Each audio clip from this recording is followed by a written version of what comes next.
An NBC3 News investigation has uncovered a case of a fence installer admittedly taking thousands of dollars in down payments and never putting up the fence. The homeowners took complaints to the state attorney general. They filed lawsuits. They went to police. In the end, they did not get their money back or have the fence installed.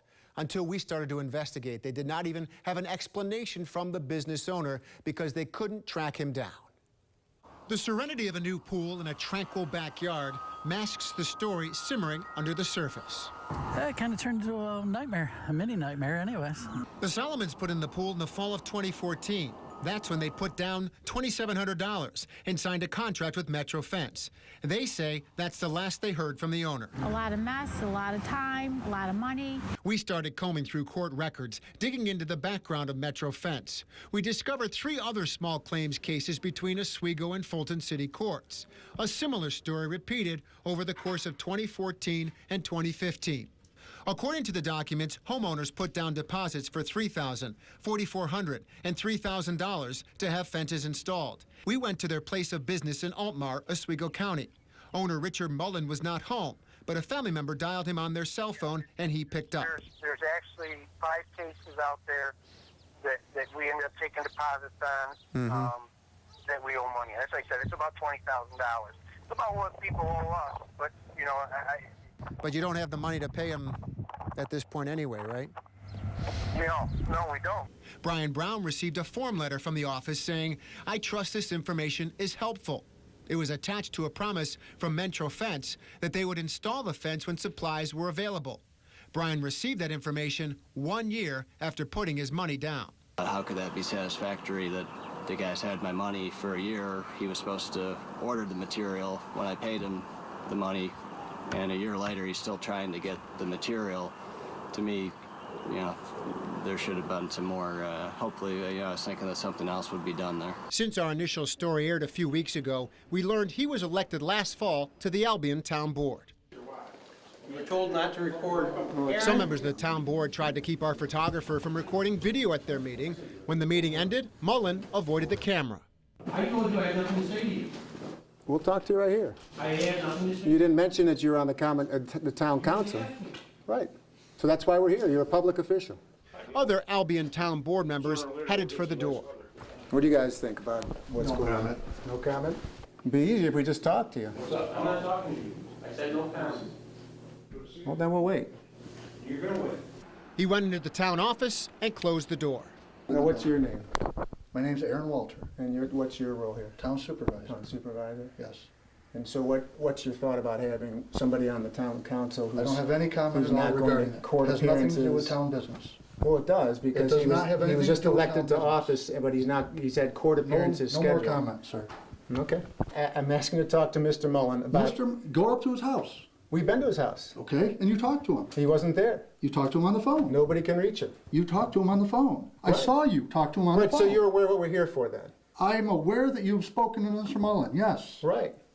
And at the time, we weren't aware that he was an elected official in the town of Albion. Okay. Since then, we have been. So we came to tonight's meeting for an opportunity to have him talk about running for office while also not going to court appearances. Excuse me. We hoped for an explanation from owner Richard Mullen about the lawsuit, running for elected office, and missing required small claims court appearances. Here's what's happened.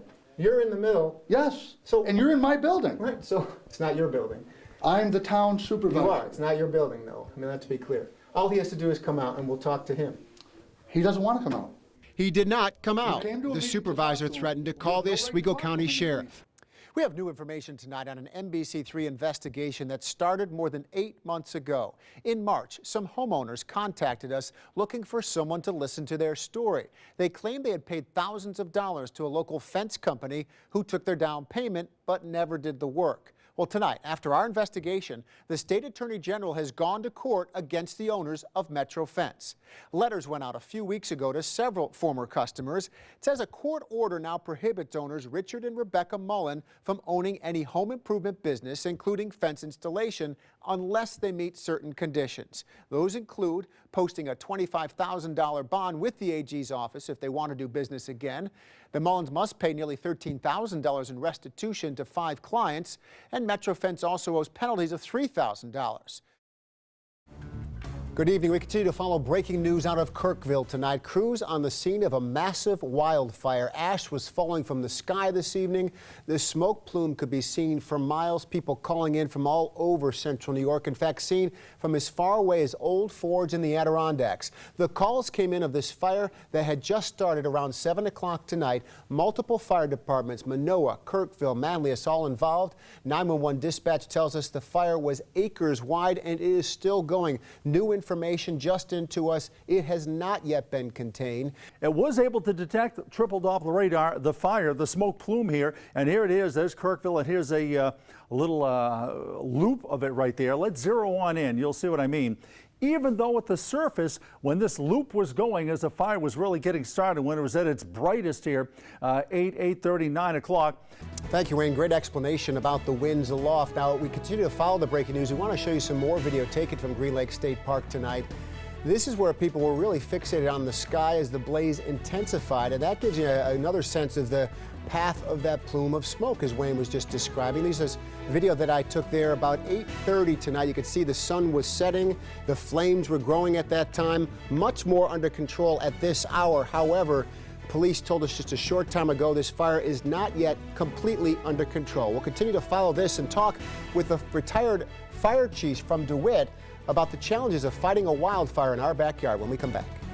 We're still lit up red, weather alert mode, because a lake effect snow warning has been extended through 4 o'clock tomorrow morning. Let's go to the computer. Let me show you that. Yeah, speaking of a whole lot of snow, I wanted to start out with this shot right here on the weather deck. Now, this is from the storm so far. I say so far because it's still snowing. We're still going to get some additional snow tonight and tomorrow. But we're up to 25.5 inches of snow out here on the weather deck. Now, I've been here 32 years. This is the second most snow I can remember. Wayne is in the Weather Center tonight. He's tracking the storm minute by minute. He's adding up the totals and telling us what's next. Also, you see Mary Keeler there live at Syracuse Hancock Airport, letting us know about flights and whether they're still on schedule tonight. Our team coverage continues now. Mary Keeler's live at the airport with how officials are keeping things running tonight. Mary. That's right, guys. And you know what? It's been a pretty smooth day out here, despite what I'm standing in. It's snowing, the wind is blowing, but you know what? There's been less than 10 flights that have been officially canceled that have been coming and going from here. But you know what? That's all thanks to a very well-oiled machine here that comes in the form of these workers. You see the lights flashing behind me. They've been working here on the ground. We start with breaking news this morning on the south side of Syracuse. Right now, crews are investigating the cause of a fire on Pacific Avenue. Our Brandon Roth is there now live with the latest information. Brandon, what can you tell us? Well, now we're talking to a lot of neighbors right here, Angie Lively Smith. And Angie, it hasn't been officially released, but you've heard that 2 of the children here have died. Yes. What can you tell us? Just that they were very sweet kids.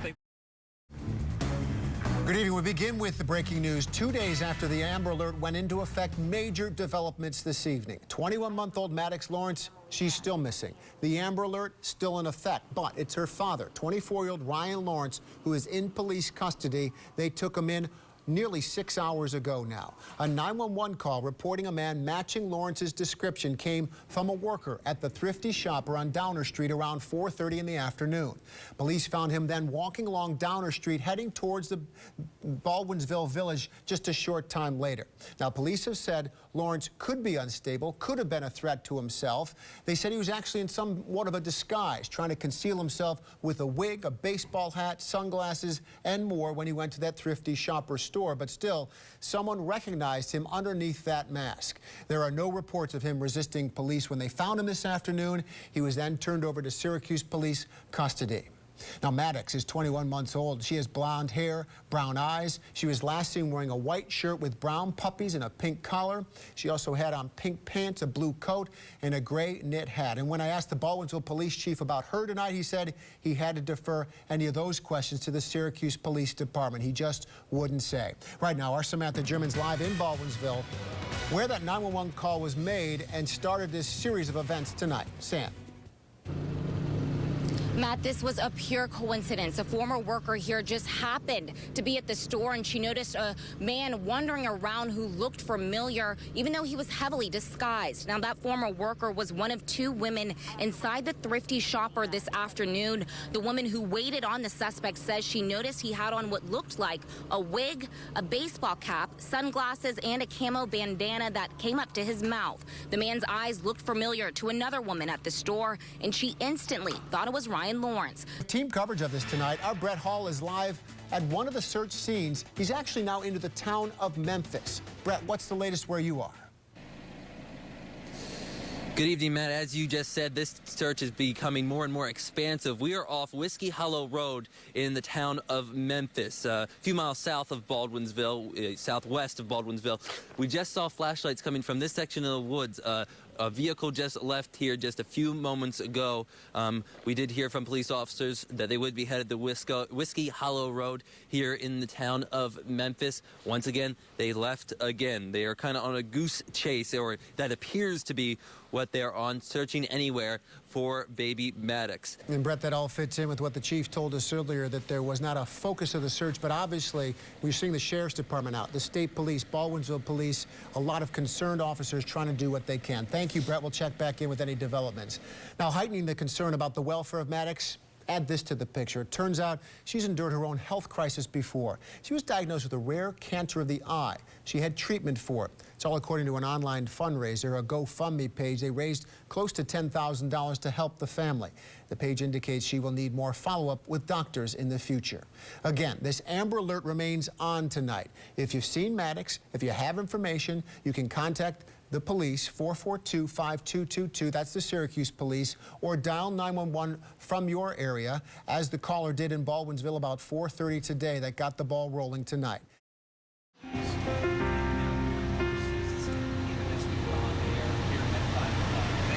A lot of tears being shed here on Syracuse's north side tonight. A tragic fire right here on this block of Martin Street some 13 hours ago. Right now, investigators are still working inside the home, trying to get to the cause and origin of this fire. And Megan, 6 people were killed here last night. It was such an incredible tragedy, and you can see the damage done by this roaring fire. Tonight, the Syracuse City School District confirms to us that 4 of the people killed were children, and they were students in their schools. Reporting a house on fire, possibly on Kenwood Ave in the area of Cadillac Street. Reporting a 2-family home on fire. In here, a female yelling for help. Cadillac and Martin Street, to be more precise. This video is from our viewer Ed LaPlante soon after the fire broke out last night, right around 4 a.m. The first call to 911 came in at 3:51. First responders arrived on the scene just moments later. The fire broke out overnight in the early morning hours at a home along the 200 block of Martin Street here off Lemoyne Ave, just right at the intersection of Cadillac. It's just a block away from Lemoyne Elementary School. Now, neighbors reported hearing an explosion just before the house caught fire at 3:51 this morning. Firefighters tried to enter the home through the front door, but then they had to retreat because the front porch had collapsed as the fire started to burn. The fire was put out by about 4:30 this morning. It took us about 30 minutes to extinguish the fire because there was so much fire in the house, and unfortunately we found 6 victims inside the house.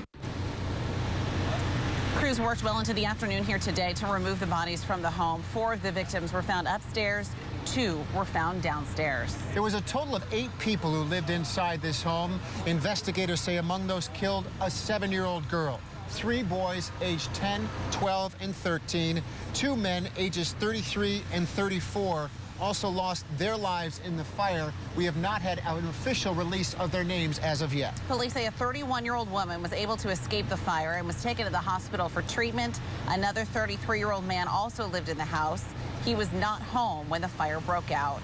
A very nice gesture. We've talked to many people since we've been here late this afternoon who really had their heart really touched by what happened here at 4 o'clock this morning. We have extensive live team coverage of this terrible tragedy here on Martin Street tonight, beginning with our Samantha German, talking to neighbors about how they're coping with what happened. Sam? Megan, you can just imagine it's been a very emotional day here in the neighborhood. Many neighbors who I've been speaking with, they've been crying and in tears. A lot of people have been coming by, dropping off balloons, flowers, and even stuffed animals. It's just been a lot of emotion. You can just feel the devastation here in this neighborhood today. Neighbors on Martin Street describe waking up to the unthinkable. I originally smelled smoke, but I thought I was dreaming. I just hope they didn't suffer too much, you know. I just can't imagine. Usually it's smoke and just not being able to breathe. Lisa Walton says she's lived in the area for 53 years now and is absolutely heartbroken over what has happened. My dogs woke me up. I have 2 Rottweilers, and they jump at anything. And I went and I looked out the window and I saw the lights, but I couldn't leave the house because I was scared. I didn't want to see. She says she has a 3-year-old grandson, and all she can think about are the children who didn't make it out. Those babies, those kids. Feeling helpless, Lisa brings her grandson's teddy bear to the scene, marking the spot where 4 children and 2 others lost their lives.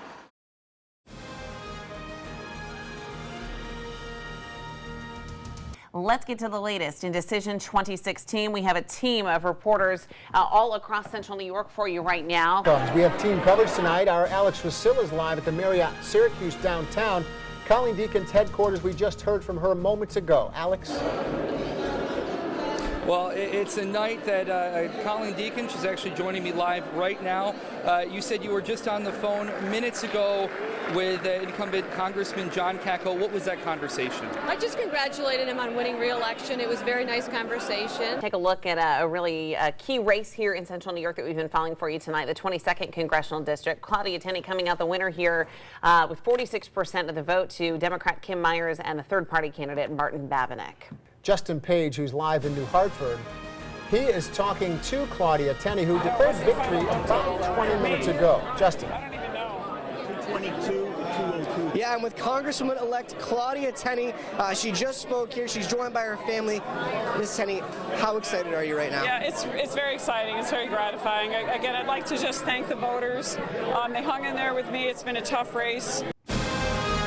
Breaking news this morning in the race for the White House this morning, there is now a president-elect. Good morning and thanks for joining us. I'm Lisa Spitz. And I'm Jeremy Miller. Republican President-elect Donald Trump took the stage in New York City just before 3 o'clock this morning, a little bit more than an hour ago, and claimed victory, saying Secretary Clinton called him to concede the election. Let's take a look right now at the electoral votes in the race for president. You can see Donald Trump winning with 276. Secretary of State Hillary Clinton having 218. This is a CNY Central Town Hall. Your voice, your future. The 24th Congressional District Debate.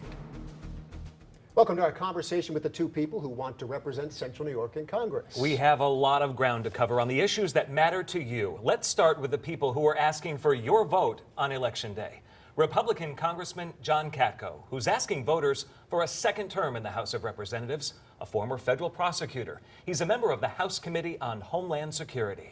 And Democrat Colleen Deacon spent the last 6 years working for Senator Kirsten Gillibrand, raised in Syracuse. Prior to her time with the senator, she was the press secretary for former Syracuse Mayor Matt Driscoll. Let's move on to what we call the elevator pitch. We love this question because the job of representing Central New York in Congress really is, in our estimation, to be our cheerleader, to really root for us on every level. So I'd like you to imagine this. You're in an elevator. You've got 1 minute with the CEO of the hottest high-tech company there is out there. This person is looking to relocate jobs, maybe 500 of them. What do you say when you're on that elevator with that person going up or going down that is going to sell Central New York as the place to put those jobs? And we begin with Ms. Deacon. Well, thanks. First, I would say, we have a workforce here in Central New York that is second to none. We know how to get the job done. We have the employees. We are ready to go to work. Not only do we have people that can be put on the job right away, but we've got amazing facilities available to move right in and take right over. I am so excited excited for the people here of Central New York. I am so excited for this business to come to this region. I've worked on the ground directly with local, state, and federal partners to make sure that your business has what it takes to be able to start up and get things going right away, whether that's tax breaks, whether that's working to provide grants and loan opportunities, whether that's training dollars for the employees to be able to work right away. But I think that you'll find that Central New York is the best place to locate your company. We're conveniently located, and we've got a workforce that will go hard to work every single day. I would say Syracuse University. I would say Clarkson University. I'd say Cornell, Ithaca, University of Rochester, RIT, Union College, just to name a few within a short drive from Syracuse, New York. Those high-tech degrees and those smart kids coming out of those schools give you a rich labor force to work with. You also have great fundamentals here like clean and cheap water, and great workforce and a hungry workforce, people who want to get to work every day, and people are thirsty for more jobs. I would say that you have the support of the community. I would say that I would walk through walls for you, and you tell me what you need, and I wouldn't just give them a sales pitch. I'd say, you tell me what you need, and I'll make it happen, just like I did at Fitzpatrick, and just like I did with the highway bill. I deliver, and we will deliver for you, and we'll make sure that no matter what happens, you get here, you'll be very happy, and you're never going to want to leave. We have breaking news right now out of Tompkins County this morning. The Ithaca Fire Department posted on their Facebook page that 17 miners are trapped at Cargill's Cayuga Salt Mine in Lansing, just outside of Ithaca. Rescue crews from Ithaca are helping the Lansing Fire Department and the Cargill mine staff. Here's what we know right now. The mine workers have been trapped 775 feet down an elevator shaft since just before 10:30 last night. Overnight, Syracuse police respond to a shooting in Armory Square. This is what the scene looked like just after 1 o'clock this morning. Right now, police are still on the scene. That is where our Justin Page joins us live now with the latest information. Justin. Lisa, a difficult start to Thanksgiving here in the city of Syracuse. Violence in Armory Square, as you said, the scene is still active. Law enforcement officers are still investigating the scene around Walton Street and Clinton Street. New audio from one of the first officers to arrive at the scene last night. He told dispatchers about the chaotic scene when he called in for backup. People around us getting attacked by bombs. Every unit I have county and everybody else on the way for you.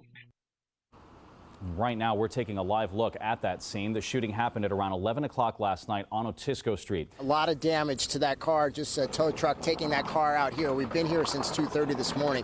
That's when Syracuse police say that car went off the road on the eastbound road section of Erie Boulevard here between Beatty Street and Midler Avenue. That car losing control, going off. It looked like that car hit a tree or something from the damage seen in that car right now. Here's a look at what's going to happen. New snow between now and tomorrow morning. Many areas getting 3 to 6 inches in central New York. It's still not great outside. Cuba Community College live triple Doppler radar showing this kind of mist of freezing drizzle and flurries across central New York. Viewer photos, Todd Walker in Westdale. Yeah, he's our Westdale weather watcher that always gives us our temperature. Look at how much snow he has seen. Look at all of this. He says about 18 inches since this started. Still extreme snowfall rates. I mean, this is how it works, right? Fulton, at least at this second, there's nothing. You drive up to Minetto, and it's a whiteout. Since roads have been salted, they're probably okay, but you're going to want to watch any roads that haven't been treated very often, and don't forget those neighborhood streets that might still be slop and glop from yesterday. Newton, like Fig Newtons, as in Fig Newtons. That's I know. Newton. Okay. Newton, all right. Okay. All right. Here we go. We're gonna go for the launch off. Let's get the countdown. First time ever on Today in Central New York, a rocket launch. All right. 4, 3, 2, 1. Liftoff. We're gonna gather around, guys. We back up. Lisa, Jeremy, all right, come here. I want to show off. I want to show off my break dancing. Okay. Break dancing. Ready? Pete, come on in. Okay. Sounds good.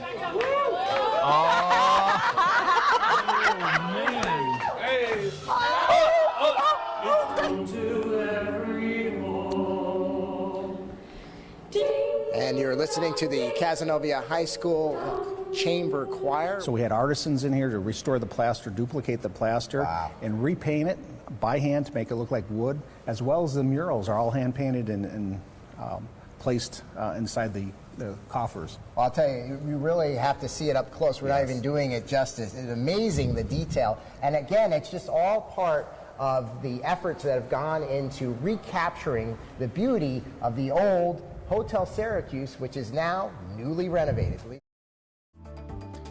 Well, Sean O'Keefe has had 4 presidential appointments. He served in the administrations of both Presidents Bush. He's part of a small group that has helped speed up the process of presidential transition. It's a part-time effort. His full-time job these days is sharing his Washington wisdom with the leaders of tomorrow. I, Sean O'Keefe. I, Sean O'Keefe. Do solemnly swear. Do solemnly swear. A career of top-level appointment, testing Sean O'Keefe's leadership. At the height of joy, we have booster ignition and liftoff of Space Shuttle Columbia with a multitude of national and the depths of sorrow. It was a crushing disaster. But at the same time, and therefore everybody took it very personally. O'Keefe now shares his own insider experience with the government leaders of tomorrow at the top-ranked public affairs school in the nation, the Maxwell School. Do you feel a responsibility towards these students to make sure they're set out in the right course? Absolutely, and to do your level best to try to help shape their thinking, not the direction they're going to go. That's something each have to choose. How do you keep the voice consistent? Does it just come out? Yeah, it just comes out. It's just, you know, you just put it in the back of your throat and then out through your nose, and, you know, it's just a little munchkin voice. SpongeBob. Oh, must be the long pants. You know him best as the voice of SpongeBob. You may not know at any given moment he is voicing characters on 7 or 8 animated series.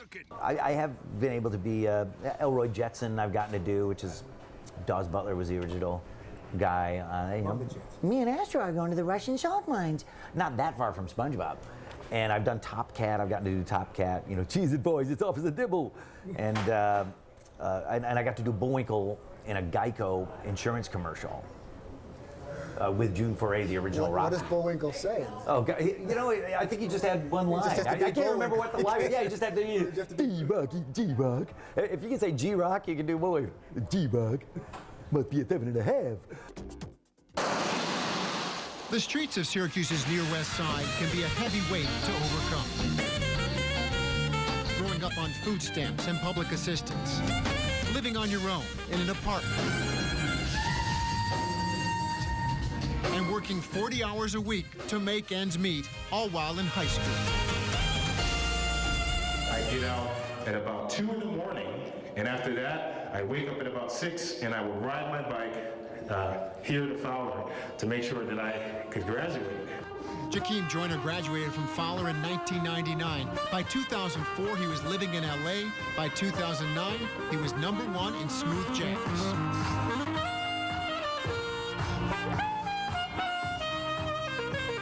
Mr. Alisea? How are you? Good to see you. Good to see you too. Thanks to CNY Jazz, Joyner is back in town and sharing his experiences at Fowler. I've been all throughout all the hallways, you know, and I wasn't, you know, I was a knucklehead sometimes, but I kind of figured things out in my senior year.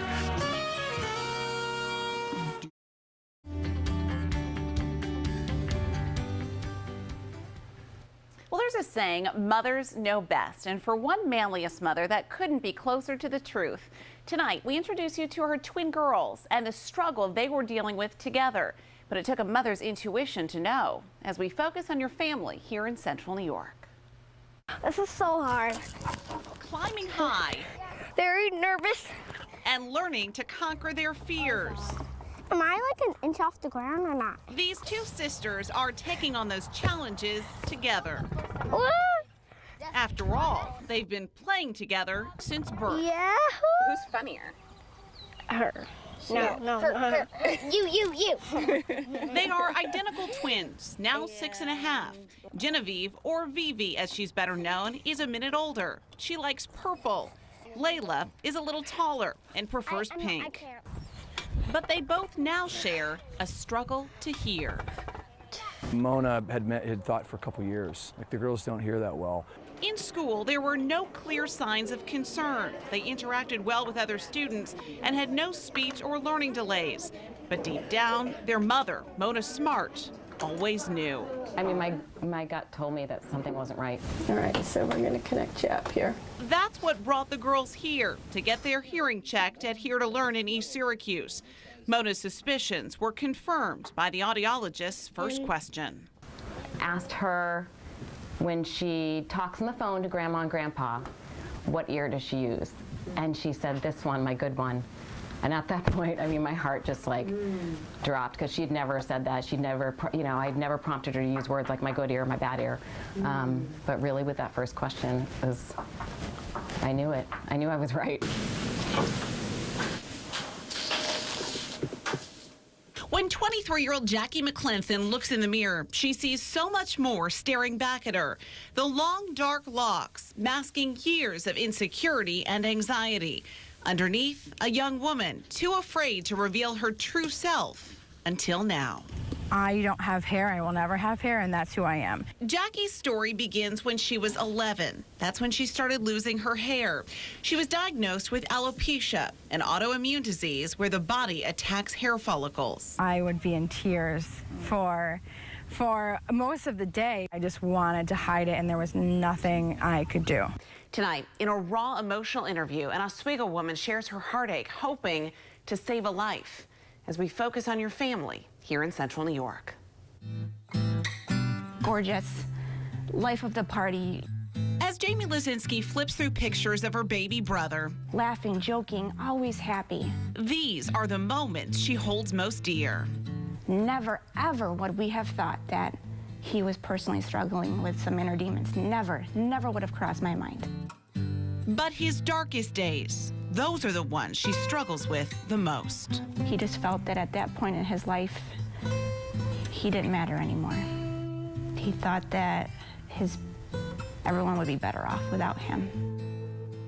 So on August 7th, 2002, my brother had completed suicide at the age of 16. 16 years old.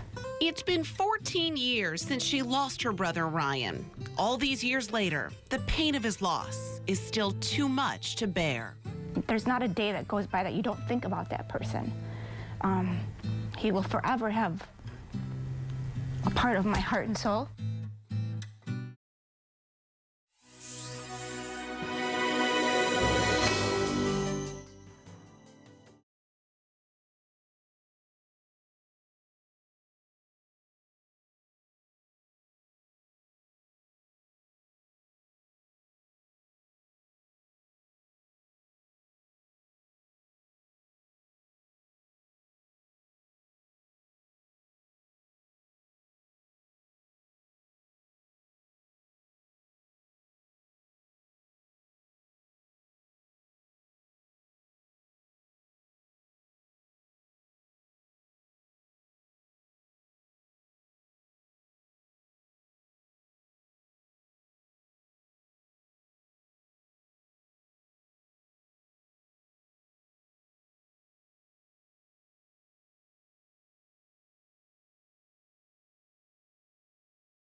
We were amazed at how many of you had last-minute questions on voting. Our answer desk phones real busy. One question, how do I know where to vote? The answer, go to the ongov.net website and click on the Board of Elections. There's lots of information there. Well, we get a hold of the candidates and they fill in a profile and they answer questions that we've put to them about the office they'll be running for. And it's at vote411.org. Again, that information website is vote411.org. And there's some last-minute information on what you can and cannot wear when you go to your polling place. Inside of 100-foot mark of the polling place, you can't have any buttons or T-shirts or do anything that's electioneering, passive or otherwise. We hold that very sacred. We want people to make up their own minds on how to vote, and it's against the law. We remind you that the polls are open tomorrow, 6 a.m. to 9 p.m., so do get out and vote.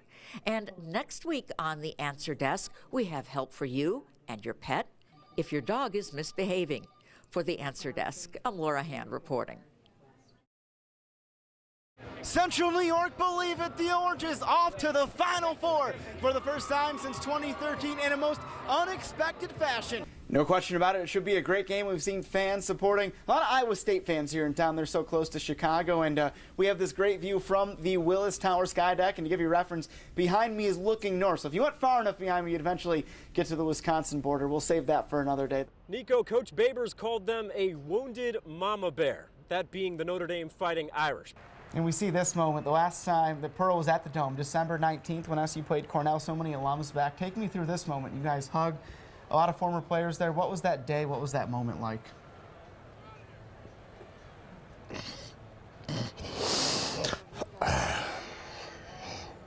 It was, it was just a great time to see him make it up to Syracuse that day. And I remember him coming out, and I had to tell him, I said, follow me, I'm right behind you. And I got out there and I gave him a hug, and I just told him I wish him well and just keep fighting. That's going to be missed. The ring of the bell marked the end of the pain.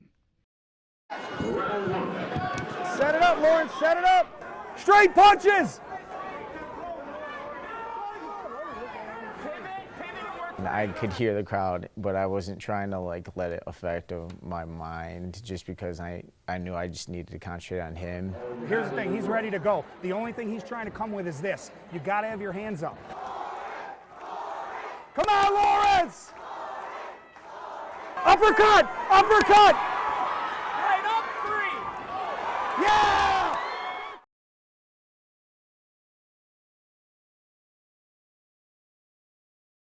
Ref raises your hand. What's that like? Just great. I mean, it's just good to be back, to be normal. Good job. Good job. So when things aren't fair, life's not fair, I mean, you can't let it push you around. You can't let it tell you what you can and can't do. And that's my best advice. It doesn't matter what everybody else says, just keep pushing and keep doing what you want. Keep doing what you want, you'll get there. The comeback kid, just the beginning of a dream that could not be killed. A dream come true. This just shows you how much fun it is here at Challenger Baseball. Reporting, there it is, down the left field line. Take first base. Reporting live at MBT Bank Stadium. This is a blast. I'm Nico Tamurian. So good. Nico, once you threw a strike, the batter had no problem. What happens next? A moment, a lifetime in the making. He's an amazing young man.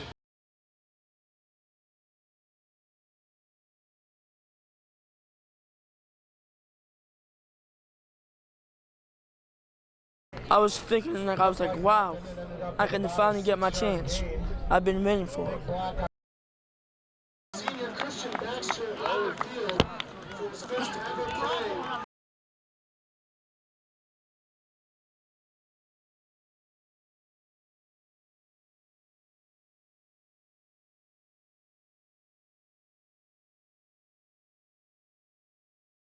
I was amazed.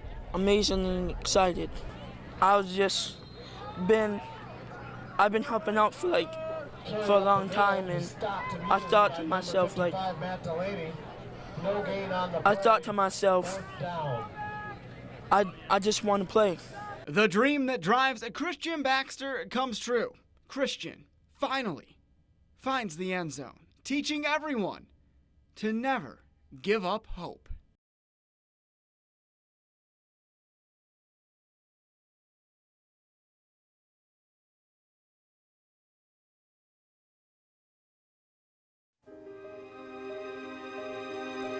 Tonight, the Central New York community continues to mourn the loss of little Maddox Lawrence.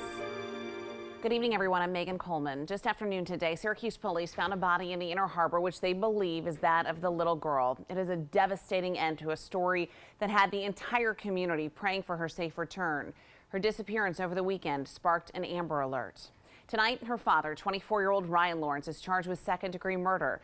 You're getting the first look at his mugshot. He remains locked up tonight in the Onondaga County Justice Center and will be arraigned tomorrow morning. Tonight, we have extensive live team coverage of this story, and we begin with the latest on the investigation. Matt is live at the Inner Harbor with more on that. Matt? Well, Megan, it's been such an emotional day for all involved, the family, the police, and certainly the community, too. I talked with a family member late this afternoon who said they're devastated and are going to need time to heal. This is news they just hope they would not get. Then there was the late afternoon news conference from Chief Frank Fowler, who seemed on the verge of breaking down in tears himself, such a strong man, feeling the emotions of this day and the search for baby Maddox. And then the scene where we are right here, the Inner Harbor area, where one police officer I spoke with who was present at the time said you could hear a pin drop when they brought her body out of the water today. Now, these are icy waters here at the Inner Harbor. We're right near the Bear Street Bridge where it meets Van Rensselaer. And they say they believe the remains are baby Maddox, although they must wait for DNA testing. They are confident that this is the little girl they've been looking for. Police recovered baby Maddox's body around noontime, maybe just a little after today, in this Inner Harbor area, not far from Destin, USA, a very familiar spot to people. They found her in the creek under the Bear Street overpass. Here's what Chief Fowler had to say late in the day about how emotional this is for all of the officers involved. We're supposed to protect our children, and all of us in law enforcement, that's the way we feel, and for most of us, that's the reason why we enter into this line of business here. As challenging as it may be in today's environment, we're willing to step up and don those badges and uniforms each day to stand in the gap, to try to assure that something like this doesn't happen. And when it does, yeah, we want to bring closure for the family, but boy, it don't make it any easier. That was Chief Fowler late this afternoon. We're going to go into some of the details of what the chief explained happened and how noontime today they were here with the state police divers in this water and the events that transpired since Saturday night when the mother, Morgan Lawrence, first told the police that she thought something was terribly wrong with regard to her husband and her 21-month-old daughter, Maddox. Now, in terms of the memorial that's taking shape here, as often happens in tragedies like this, people looking for a way to express themselves. This memorial for Maddox has been set up in place on the Onondaga Creek Walk here. There's flowers, there's balloons, stuffed animals, all filling a small spot near the police scene where the rescue and the recovery took place today. And tonight, family and friends are planning a candlelight vigil for the grieving community. They're expecting that to start at the Inner Harbor Pavilion around 8 o'clock tonight. That's the spot where that familiar white tent is, not far from the construction of the new hotel at the Inner Harbor. Now, more about little Maddox. We've been hearing about her over the last 3 days. She was diagnosed with a rare cancer of the eye and did have treatments. You remember the GoFundMe page where the community chipped in to raise nearly $10,000 for her treatment, and she was still in need of more care from her doctors. We want to talk more about the investigation and the fact that Ryan Lawrence is now charged with murder in the second degree. For that, we go to our Alex Dunbar, who was at the police news conference at the Public Safety Building late today. Alex? Syracuse Police Chief Frank Fowler being very careful in what he had to say this afternoon, not giving very many details about how baby Maddox was found or what her father, Ryan Lawrence, had to say to police. Fowler saying he didn't want to do anything that could compromise what is still an ongoing investigation. Chief Fowler said this has been a very difficult investigation for officers. The department wanted to bring closure to Maddox's family, but an arrest doesn't make it any easier. Multiple times, the chief reminded everyone at the press conference that many details police know right now cannot be revealed at this time. When asked about Ryan Lawrence's mindset, the chief making it very clear there are no easy answers. What you're asking for me to do is to follow a logical thought process to describe a very heinous and illogical act. It just don't work that way. It just don't work that way.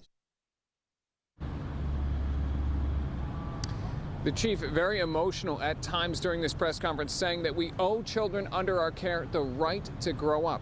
Chief also saying they are not looking at other suspects at this time, but they are hoping to hear from more witnesses, still trying to piece together some of the details. For now, reporting from the Syracuse Police Department in downtown Syracuse, I'm Alex Dunbar. Thank you, Alex. Alex and I were both at that news conference at the Public Safety Building, and the chief really was visibly upset as he tried to explain to the community all he could about what happened here. Now let's talk more about the events that took place. You remember the mother of baby Maddox was working at Destiny Saturday night, and her car was left in the parking lot. Well, let's pick up that timeline. Ryan Lawrence was supposed to pick up his wife Morgan from her job at Destiny USA Saturday night late. Instead, she got a text saying her car was left for her in the parking lot with the keys in the ignition. When she arrived home, she found a message from Ryan saying he was taking Maddox, their daughter. Morgan called police at about 11:30 Saturday night, and the tone in Ryan's message led police to believe he was serious. He could be a danger to himself or Maddox. The Amber Alert was issued Sunday morning early. Then, Ryan Lawrence, Maddox's father, was taken into custody yesterday afternoon in the Baldwinsville area. Remember, we told you about this last evening. A 911 call reporting a man matching Lawrence's description came from a worker at the Thrifty Shopper on Downer Street. That was around 4:30 yesterday afternoon. At the time, he was wearing a disguise, trying to conceal himself. He had on a wig, a baseball hat, sunglasses, and when he went into the Thrifty Shopper, someone working there recognized him because she had been watching all of this unfold on the news. Police found him walking along Downer Street a short time later. She told me she followed him down towards Rite Aid on Downer Street, and the police came and they said that they apprehended him and they weren't sure. I guess they did ask for his ID. This is what an officer told us, and it was him. He seemed a little off, but I just took it as, like I said, I thought he was homeless because he smelled like firewood, like he was in front of a campfire or something. He smelled like a campfire, according to those who saw him that night, because he had been on the run for about 36 to maybe 48 hours at that point. Now, he spent some time in several different areas. In fact, Chief Fowler addressed this at the news conference this afternoon, saying they've had several locations that they've had to investigate with regard to what happened to baby Maddox after she was taken Saturday night. Let's show you a map, at least to give you some idea where we're talking about. The Baldwinsville area, where Ryan Lawrence was arrested, or at least taken into custody initially. Police began searching the Inner Harbor area near Destiny USA. They were doing that Sunday, but then they got more focused today. Search efforts also turned to an area called Labrador Hollow near Tully. Now, state police, Syracuse police, and the state forest rangers were searching there all day. It's right near Tinker Falls off Route 91. Right now, we don't know exactly why the police were there. They say it was pertinent to the investigation. In fact, the chief today addressed that, saying, yes, they were there because of this investigation, but no, he was not going to explain in detail why that was. Our Sarah Beth Ackerman has been covering the search and recovery all day today. This afternoon, she talked with people in the Valley Drive neighborhood where the Lawrence family lived. Sarah Beth. There's a sense of deep sadness here on Valley Drive, and those who heard the heartbreaking news are already coming over to the street and leaving some items. You see here a balloon, a candle, and also a note here that reads, "Rest peacefully, baby Maddox." Many neighbors who live on this street and the Syracuse community were hopeful of a much better ending after the Amber Alert was activated over the weekend. One neighbor who lives across the family says he would have seen the family from time to time, and today's news is absolutely devastating. It's very surprising. However, I never can judge walk a mile in a man's shoes. So I don't know what he was going through at the time, but it was surprising. It's very sad. Tonight, there are 2 Syracuse police cars standing outside the home. We have not seen anyone come in or go out at this time, but neighbors nearby say they do remember seeing baby Maddox playing in a sandbox in the summertime, and they can't believe she's really gone. For now, reporting live in Syracuse, I'm Sarah Thackerman.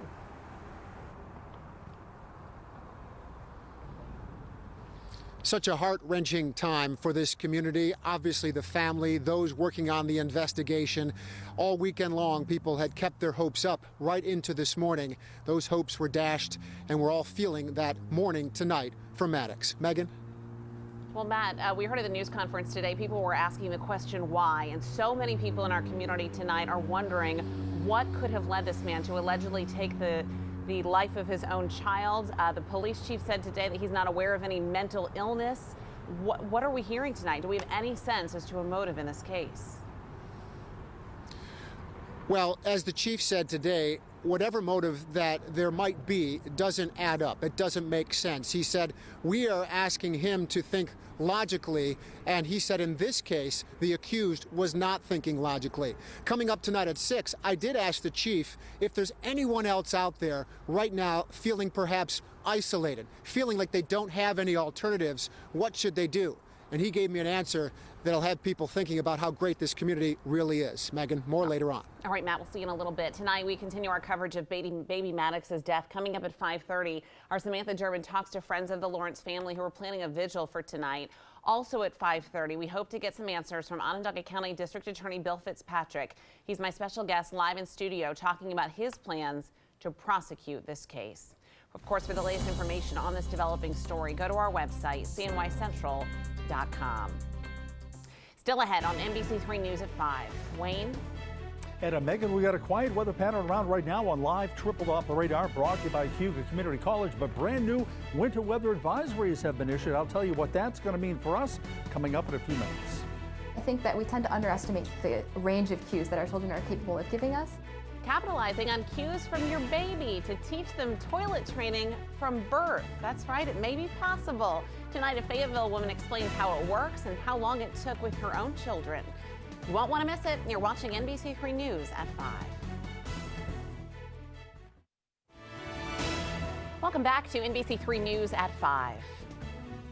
Say the words potty training and most parents will cringe, hoping to avoid the inevitable task of teaching their children to use the potty. But what if there was a way to ditch the diapers earlier?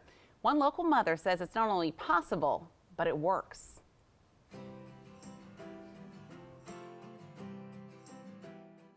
It was just luck, and most of it for us was just luck. For toddlers, their first few years of life are filled with exploration, learning to interact with other children and developing skills on their own. And when it comes time for potty training, there's a big learning curve for parents too, like Lauren Wojciechowski, who's meeting up with other moms to learn about potty training from birth. I think it's a great idea, and I think that it's just a better way to get them used to the potty earlier so that they become comfortable with it. So in the moment, it seems like really intense and very Leading up the class on this unique potty training technique is Emily Polikoff of Fayetteville. She's a certified potty coach who helps parents and kids navigate the sometimes stressful world of toilet training. Okay. It's a concept called elimination communication, one she started with her own children at home. I love kids, and I just want to help other parents make it as fun and easy as possible. Polikoff says 1.5 to 2.5 years old is usually the best window for actual potty training. But the process, she says, can start much sooner than you might think. The earlier you can start helping them know that there is another option, the easier potty training will be. Parents can start by watching their baby, looking for signs they have to go. This is a smaller potty that's great for littler kids, especially on the go. Hold them over a potty or a cloth. Then use noises to give your baby the cue to go. You can make a little sound like psst for pee, or some people click or grunt for poop, and they build that association between being held and hearing the sound. Polikoff admits it seemed a little strange at first, but she's seen success with both of her children. Her 4-year-old daughter was out of diapers by 22 months. Here we go. And her 16-month-old is almost there. Tell mommy potty. Both started when they were just a few weeks old. When she started to scrunch up her face and make faces, I just held her really carefully in my arms and held a potty underneath her, or just held her over a diaper or another cloth and just said, okay, go potty. Polikoff says your baby won't necessarily understand what you're saying, but holding them in that position can actually teach them more than you think. And it should be on their schedule, and it is. Dr. Marcus Rivera is a pediatric gastroenterologist with Upstate University Hospital and says whatever age parents decide to start the process and whichever technique they use, they should plan on being patient. I think there's a tendency to think it's going to be a little easier than it really ends up being. Some signs to watch out for: children pulling at their diaper, sitting uncomfortably, or hiding. He says rewards like stickers or candy work well, and he warns parents it won't happen overnight. I'm telling them to just be calm, to create a positive environment, and to really sort of reward if possible, but to be patient. It takes a time. Who's this? Kiki. Who's that? Didi. Bird. Back with our potty coach, who agrees it can be a bit overwhelming for parents. She hopes teaching babies and their parents to communicate will make it easier to ditch the diapers later on. Completely agree that you should listen to the cues that your child is giving you. But I think that we tend to underestimate the range of cues that our children are capable of giving us. Polikoff is part of a national group called Go Diaper Free, which teaches parents the art of elimination communication. The organization says there's really a range depending on the kid. Some can go potty on cue as early as 6 months and can be reasonably independent anywhere from 10 months old to 2 years old. Still ahead on NBC3 News at 5 tonight, we continue our coverage of baby Maddox, whose body was pulled from the Inner Harbor today, the latest on the investigation, and we hear from heartbroken neighbors who were praying for that little girl's safe return. But first tonight, a live look at the growing memorial at the Inner Harbor as the community continues to mourn that little girl. We're going to hear from a family friend who's planning a candlelight vigil for her tonight. And Onondaga County District Attorney Bill Fitzpatrick is my special guest in the studio with the latest on the investigation. That's next at 5:30. Happening right now. Sadness filled central New York tonight as the search for Maddox Lawrence reaches a horrifying end. Right now, we are going to take you to the Inner Harbor in Syracuse, where a body believed to be that of the little girl was pulled out of icy waters earlier today. Straight ahead, the latest on the investigation and the charges her father is now facing, as Onondaga County District Attorney Bill Fitzpatrick joins me as a special guest live in studio to talk about his plans to prosecute the case. Tonight, how family and friends are remembering the life of a SUNY Buffalo student who was allegedly killed during a hazing incident. But first tonight, the central New York community continues to mourn little Maddox Lawrence. The little girl's body was pulled from the Inner Harbor just after noontime today, a devastating end to a story this entire community was praying for her safe return. Her disappearance over the weekend sparked an Amber Alert when police learned her father likely took her and threatened to harm himself and his little girl. Matt is live at the Inner Harbor right now with late-breaking details not far from where the 21-month-old girl was found. And Matt, we're learning new details from a police press conference held late today. Megan, we're learning a lot of details about what took place, not just today, but also over the last several days with regard to this case. First of all, District Attorney Bill Fitzpatrick just told us that there's a motive in this case, that he says that Ryan Lawrence complained that he wasn't getting enough attention from his wife, and that was his motivation for the crime that he's now accused of committing, including the murder of his own daughter, 21-month-old Maddox. We're also seeing people coming here to this Inner Harbor area where we're standing tonight. They're coming to pay respects. They feel compelled just to be near the spot where her body was discovered just after noontime today. Now, today I talked with the family of young Maddox on the phone, and they told me they are devastated and they just need time to heal. Maddox was reported missing from her home in Syracuse Saturday night after her mother, Morgan, went to their Valley Drive home and noticed both she and her husband were missing. Ryan was supposed to pick up Morgan at her job at Destiny USA late Saturday night. Instead, he left the car in the parking lot with the keys in the ignition. Tragically, after searching for 3 days, investigators finally found the remains of Maddox in Syracuse's Inner Harbor. Now, tonight, there is a memorial that's starting to develop in memory of young Maddox along the creek walk here at the Inner Harbor in the rough spot where her body was brought on shore just after noontime today by those New York State Police divers. Community members who came out to watch the search of the little girl left keepsakes right below the crime tape. As for the father, well, late this afternoon, he was officially arrested and booked. He's now in the county jail downtown, charged with second-degree murder, scheduled to be arraigned tomorrow morning. He was picked up in Baldwinsville by police yesterday afternoon around 4:30. You may recall we told you about this last night. After a 911 call reported a man matching Ryan's description that came from a worker at the Thrifty Shopper on Downer Street in the Baldwinsville area. Police found Lawrence walking along Downer Street, heading for the village of Baldwinsville. A short while later, they questioned him, and then they contacted Syracuse police, who came out and brought him in for questioning last night. Syracuse police held a press conference just about 2 hours ago now, talking about the details of this investigation. We're supposed to protect our children, and all of us in law enforcement, that's the way we feel, and for most of us, that's the reason why we enter into this line of business here. As challenging as it may be in today's environment, we're willing to step up and don those badges and uniforms each day.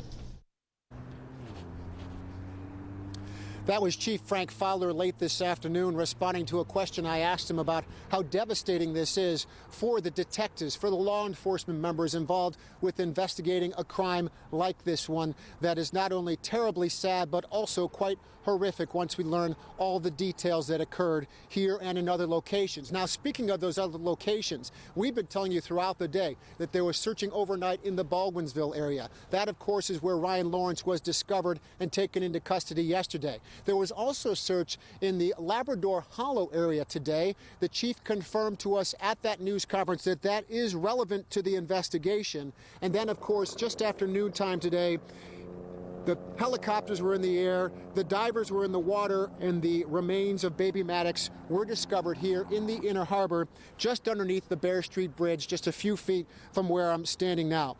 Of course, with this story, as tragic and captivating as it is, neighbors turned out. They wanted to be close to what was going on. They were holding out hope late in the day, and here's what they had to say. As the search intensified, with a helicopter and authorities actually going into the water, the sense of dread that had been building at the Inner Harbor turned into a gut punch. It was clear the search for Maddox Lawrence was going to end here. I think everybody has the same feeling when you have small children. You know, and it's just a lot of love, and why would you hurt someone so innocent? I don't know. It's a big question. Why? Why would somebody do something so terrible? The police presence drew people who felt compelled to be close to the action. They followed the Amber Alert since the weekend, since moms with their children bundled up came, just in case police needed them to start looking around. It's freezing. That's all I kept thinking, is it's freezing out all night. Nobody can find her. We have so much body of water in the city of Syracuse. I don't know why it's taken them this long to look in the water. It's frustrating, and as a mom, you're saying things that resonate with moms everywhere. Oh yeah, I mean, it's insane. I feel bad. The search came to an end along the Syracuse Creek Walk, a place known as a jewel in the city, a place to walk the dog or with friends. Deborah Tucker says she came to pray. For healing, just praying. We all need it. Yeah, it's just, Lord, let your will be done. But it just came to a bad, sad ending, and hearts are broken right now. How can it be the will? Don't you ask yourself that? Despite your faith, don't you ask? So many people ask, how can it be the will that this would happen? I can't answer that one. I just say, Lord, let your will be done.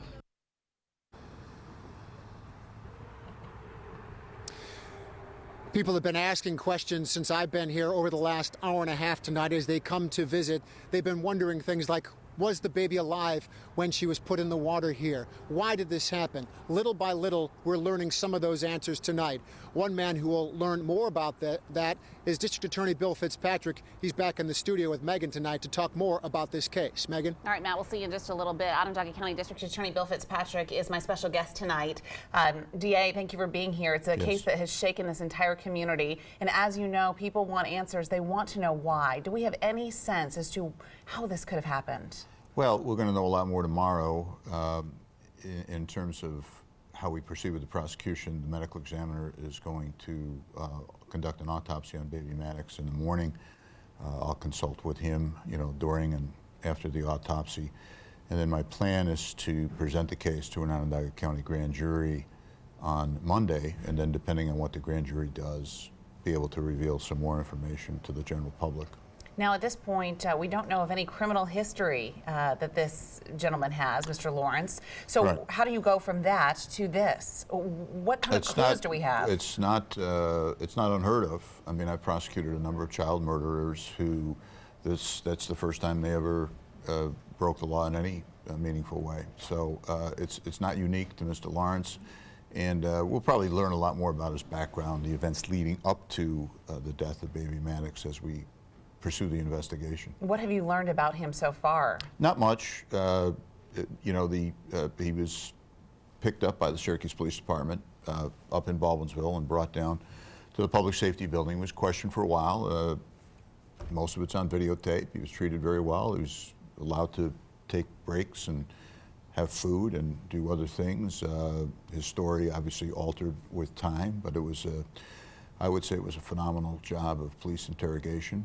And eventually he decided to tell us where he had deposited little Maddox's remains. And I understand that you just had a conversation with my colleague Michael Benny where you alluded to some sort of jealousy going on. What is that about? Well, again, not unique. Some child killers don't like the attention that the child has garnered, either from a spouse or other family members, and Mr. Lawrence alluded to that in his statement. Obviously, the full statement will come out at his trial. Where does this case fit in with the rest of your career? You've prosecuted some really, really terrible crimes. This one, though, really seems to resonate with a lot of people and kind of leaves a pit in their stomach today. Yeah, most parental abductions end up with the child being recovered. And everybody that I'm aware of in SPD, the state police, the sheriff's department, my office, we're all praying that little baby Maddox could be put back in her mother's arms, and it didn't work out that way. And it's just words are inadequate. You have to buy a new thesaurus to get the words to describe the grief, really. You mentioned the autopsy will be conducted. Do we know at this point, though, do we have any clues as to how she died, or are you able to say that at this point? Pretty good idea of how baby Maddox died. Obviously, I want to discuss that with Morgan face to face, let her know before I let everybody else know. And what do you hope that this community can do moving forward? Certainly there's a big show of support. A vigil is planned for tonight. So there's a great deal of effort trying to rally around this family. Well, as we do an investigation, we'll ask questions. Were warning signs missed? Were efforts made on his part to reach out and get help, or was it just a cold-blooded act of evil that he kept to himself and carried out diabolically? If it's the former, then we try to reassess. What did we miss? Where could we have reached out? Where could we have helped and maybe avoided this? If it's the latter, at the end of the day, it doesn't really matter. He's going to be prosecuted to the fullest extent of the law. It is a horrific case. We know it's going to be a tough one. Yeah, heartbreaking, Megan. All right. Thank you so much. Thank you. All right, still to come for you, new at 6 tonight, morning baby Maddox. Tonight, the search is over for that Syracuse toddler so many of you were praying for. We will take you live to where she was found with the latest on the charges her father's facing, and her heartbroken neighbors speak out as they are wrapping their arms around this little girl's family tonight. That's ahead at 6.